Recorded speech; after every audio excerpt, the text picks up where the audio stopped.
खूप दिवसानंतर आज पावसाची वाट पूर्ण झाली. जसा पाहिजे तसा पाऊस काय येत नव्हता. गरमी काय कमी होत नव्हती. पण आज छान पाऊस चालू होता.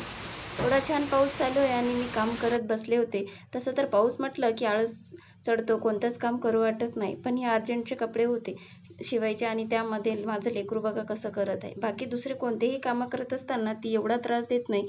पण कपडे शिवायला बसले की तिला मिशीनवर बसायचंच असतं. मिशीनवर बसायचं म्हणलं की तिला कितीही रागवलं तरी तिला राग येत नाही. तर पुढच्या महिन्यामध्ये आम्हाला लग्नाला जायचं आहे, म्हणून हे अर्जंटचे कपडे शिवत आहे. लग्न कोणाचं हे तुम्हाला पुढे येणाऱ्या व्हिडिओमध्ये नक्कीच कळेल. तर भांडण करत करत आमचे दोन्ही ब्लाऊज पूर्ण झालेत. तर आता भेटू नेक्स्ट व्लॉगमध्ये.